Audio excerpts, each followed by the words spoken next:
Universidad de Guadalajara, Centro Universitario de los Lagos, Ciencia de los Alimentos, Métodos Emergentes en la Conservación de los Alimentos en Altas Presiones, presentado por Pérez Rodríguez María Fernanda Citlali y Celso Damián Núñez, presentado a la doctora Xóchitl Aparicio Fernández, octubre del 2020. El procesado en altas presiones consiste de una técnica de proceso frío, que trata en someter al alimento previamente sellado en su envase final, flexible a altos niveles de presión hidrostática, durante más minutos y de forma unánime. De otra manera, el alimento se aplasta sin resultar deformado, ya que se aplica la misma presión en todas las direcciones. Y bien, ahora hablaremos sobre el efecto de las altas presiones sobre los microorganismos. Y bueno, la tecnología de este método inactiva los microorganismos al interrumpir las funciones celulares responsables de la producción y supervivencia sin necesidad de utilizar temperaturas elevadas. La extensión del efecto de este método sobre la inactivación microbiana depende de variables de tratamiento como presión, tiempo y temperatura de exposición, y además de la composición de los alimentos involucrados. Dividimos los parámetros críticos para la inactivación microbiana en dos tipos, primarios y secundarios.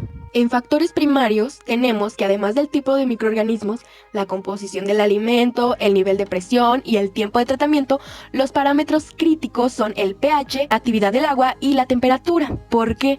Porque, por ejemplo, en el pH, los microorganismos son más susceptibles a la temperatura de bajo pH y por lo tanto la recuperación de las células dañadas es menor. En cambio, en la actividad del agua, si ocurre una reducción de esta, tiene un efecto protector en los microorganismos frente a la presión. Y por último, las temperaturas de tratamiento por encima o por debajo de la temperatura ambiente tienden a aumentar la tasa de inactivación de los microorganismos. En factores secundarios influye la efectividad de este método, por ejemplo, el potencial redox o la composición del medio donde los microorganismos están dispersos. El mayor grado de inactivación sobre los microorganismos se lleva a cabo en la etapa logarítmica de crecimiento. Por lo tanto, los microorganismos gram negativos son los más sensibles a las altas presiones. Después le siguen las levaduras, luego los hongos, los gram positivos, las esporas y por último los priones. Y bueno, en la imagen podemos observar a cuánta capacidad en bares de presión soportan los microorganismos.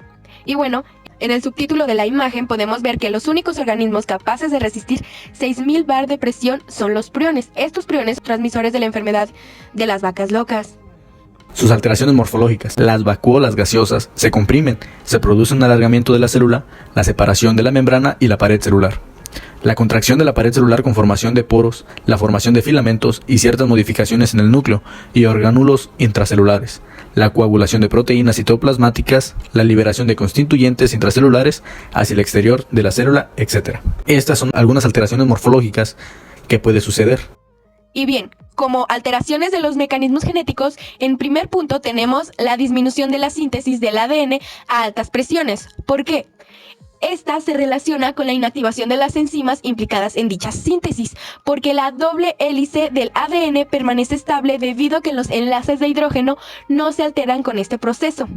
Como punto 2 tenemos la desnaturalización de las proteínas irreversible por encima de los 300 megapascales, pero la replicación y la transcripción del ADN, así como la síntesis de las proteínas, se inhiben a niveles de presión mucho menores. Y bueno, continuemos. Efectos sobre virus y parásitos. Algunos virus encapsulados son inactivados a 300 megapascales y a 25 grados centígrados durante 10 minutos. A 400 megapascales el poder de inactivación de estos virus se reduce a 7 o 4 ciclos logarítmicos. La presión daña la cápsula viral y proviene la adhesión de las partículas víricas a las células, al igual que algunos parásitos, claro. Y bueno, ahora les hablaremos sobre el efecto de las altas presiones sobre los componentes de los alimentos. Y bueno, aquí cabe mencionar que algunos de los cambios originados en estos alimentos por presiones son similares a los generados por calor. Podemos mencionar un ejemplo. Comúnmente las zonas externas han de ser sobrecocinadas para poder garantizar una adecuada cocción en el interior. Por el contrario, los cambios originados por presión son isostáticos. Quiere decir que lo que hace que sean prácticamente instantáneos o uniformes en todo el sistema, por lo que es independiente del volumen o de la geometría de la muestra. Y bueno, los efectos que tiene sobre el agua son de gran importancia, ya que es el medio que se utiliza para transmitir la presión. ¿Y cómo funciona? Bueno, pues la disociación iónica del agua se ve aumentada por la presión con un descenso correspondiente al pH. Esta disminución de pH puede provocar la desnaturalización de las proteínas y la inactivación microbiana en los alimentos. Por lo tanto, podemos decir que los efectos de la disociación iónica son debido al fenómeno de electrostricción. por lo que la presión causa la separación de las cargas eléctricas, porque la capa externa organiza todas las moléculas de agua a su alrededor. Entonces, las transiciones de fase de agua se ven influidas por la presión, por lo que reduce su punto de congelación a menos 22 grados Celsius aproximadamente. Y además, es posible conservar alimentos a temperaturas de 0 y menos 20 grados sin que se congelen si son mantenidos bajo presión. Los efectos que tienen los alimentos sobre los lípidos son que la temperatura de fusión de los lípidos se incrementa de forma reversible en 10 grados Celsius por cada 100 megapascales. Por eso los lípidos en estado líquido a temperatura ambiente se pueden cristalizar bajo presión. Entonces podemos decir que la presión refuerza la formación de cristales más densos y más estables. Sin embargo, este tratamiento puede producir un aumento de oxidación de los lípidos. Entonces, se cree que este aumento de la oxidación puede estar relacionado con la desnaturalización de las proteínas causada por la presión, que los iones metálicos dejan libre y catalizan la oxidación lipídica. Entonces podemos decir que las muestras con un alto contenido de agua experimentan mucha más oxidación que las muestras de bajo contenido de agua.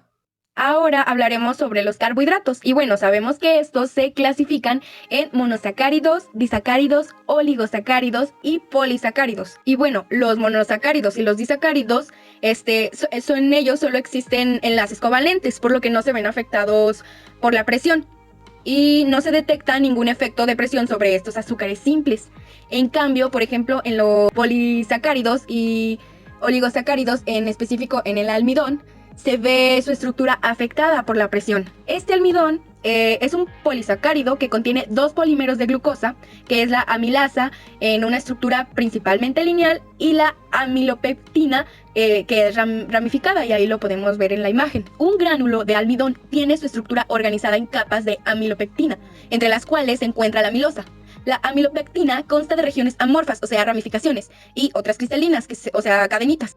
La estructura del gránulo de almidón es cristalina y se caracteriza por el fenómeno de birrefringencia que aparece con una cruz de Malta, como lo podemos ver en la primera imagen, que parece que tiene una crucita en cada granito. Y en la primera imagen podemos ver que todo está bien, pero se pierde esta cruz de Malta, se pierde a altas presiones. Como ya en la segunda imagen, en la B, a presiones de 400 megapascales y 40 grados Celsius durante 20 minutos, se puede ver que se perdió esta cruz, aunque siguen apareciendo los contornos de estos gránulos que indican que la parte de la estructura, que parte de esta estructura todavía se mantiene.